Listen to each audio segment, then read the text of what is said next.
Hello dear student, welcome to your online classes. Dear student of class 6, today we are going to read our lesson. The kindness has its own reward.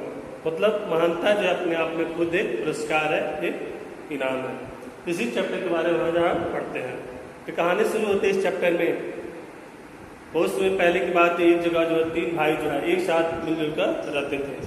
वे बहुत ही गरीब थे, लेकिन उनके पास एक जो है mango का पेड़ था और उस पेड़ की वो जो है 1 बाय 1 करके अल्टरनेट करके बारी बारी से उस पेड़ की देखभाल करते थे और जो खुशी खुशी एक साथ रहते थे. तो कुछ दिनों बाद जो उस गांव में उस जगह पर जो एक साधु महात्मा आते हैं और वो साधु महात्मा जो पहले भाई के पास जाते हैं और उससे अपनी मदद के लिए कहते हैं. वो पहला भाई जो है कहता है कि साधु महात्मा, आप जो इस आम के मेरे हिस्से के फल ले लीजिए, लेकिन मैं उन आम को नहीं दे सकता हूँ जो मेरे भाइयों के हैं.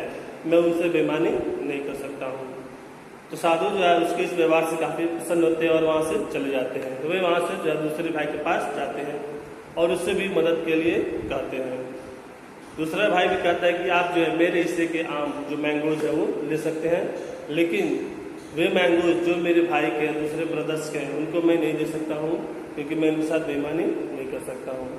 साधु जो है उस सेकंड ब्रदर के व्यवहार से काफ़ी खुश होता है और जो है वो उनको वरदान देता है. तो पहले भाई के पास जाता है और कहता है कि मैं तुम्हारे व्यवहार से काफ़ी खुश हूँ, बताओ तुम्हें क्या चाहिए, मैं तुम्हारी एक इच्छा पूरी कर सकता हूँ. तो पहला भाई कहता है कि मुझे जो है अ ग्रुप ऑफ कैटल्स जो है मवेशियों का समूह चाहिए ताकि मैं जो है उनको, और एक बड़ा सा फील्ड चाहिए ताकि मैं उनको चरा सकूँ और जो है ज़्यादा मात्रा में दूध उत्पादन कर सकूँ. तो तभी जो है यह करते ही जो है उसके कुछ देर बाद जो है उसके सामने जो है पशुओं का झुंड आ जाता है और साधु कहता है कि पशुओं का झुंड अब तुम्हारा है और उसे देकर वहाँ से चले जाते हैं.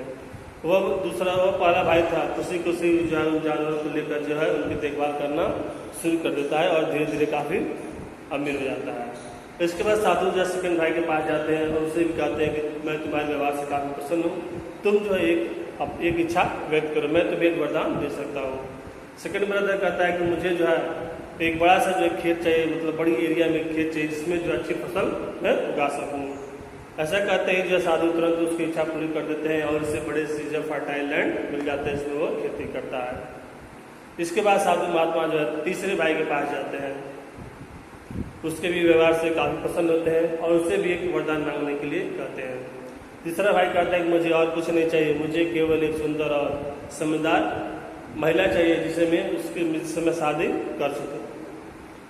साधु जब सुनते हैं तो काफ़ी हैरानी होती है कि एक जो सुंदर और समझदार महिला जो है एक स्त्री ढूंढना काफ़ी कठिन कार्य है. फिर भी जो उससे कहते हैं कि मैं कुछ दिन बाद एक कार्य कर दूंगा.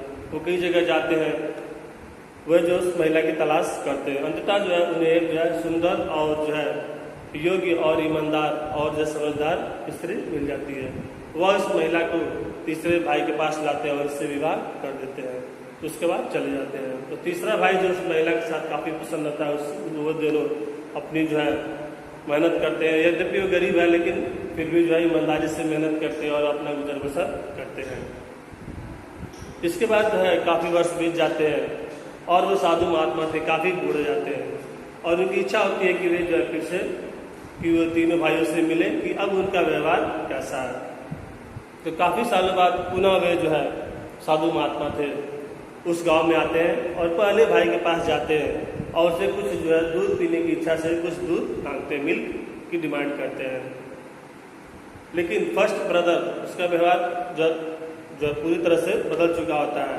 वह जो है कहता है कि तुम जैसे भिखारी अगर रोज रोज मेरे दरवाजे पर चले आए और मैं सबको जो है मिल्क बांटना शुरू कर दूँ तो मेरा जो है पूरा मिल्क ही खत्म हो जाएगा. वो उसको तिरस्कार कर देता है और वहाँ से जाने के लिए कहता है. इस पर साधु महात्मा क्रोधित हो जाते हैं और कहते हैं कि तुमने जो है मैंने जो भी तुमको दिया था वो तुम्हारे व्यवहार के कारण दिया था, तुम्हारा व्यवहार बदल चुका है, तुम अब दुष्ट व्यक्ति हो चुके हो, मैंने जो भी कुछ दिया था वो सब गायब हो जाए. तो तुरंत जो है उसके सारे जो जानवर थे वो वहाँ से गायब हो जाते हैं, पुनः गरीब हो जाता है. इसके बाद जो साधु महात्मा थे सेकंड ब्रदर के पास जाते हैं और वे उससे जो कुछ भोजन की डिमांड करते हैं. जो सेकेंड ब्रदर था वो भी काफी दुष्ट प्रकृति का व्यक्ति बन गया था। वो भी जो है जब पैसा प्राप्त करने के बाद उसका व्यवहार बदल गया था और वह साधु महात्मा को किसी भी तरह के भोजन देने से मना कर देता। वो कहता है कि अगर मैं इसी तरह से जो है गरीबों को हर व्यक्ति को भोजन बांटने लगूँ तो मेरा अन्न सारा समाप्त हो जाएगा, और अन्न देने से मना कर देता है। इस पर साधु महात्मा बड़े क्रोधित हो जाते हैं और जो श्राप देते हैं कि जो भी उन्होंने उसको जमीन फर्टाइल लैंड दिया था वो सब गायब हो जाएगा। थोड़ी देर बाद जो सारा फर्टाइल गायब हो जाता है, पूरा गरीब हो जाता है। इसके बाद स्टूडेंट साधु महात्मा थर्ड ब्रदर के पास जाते हैं।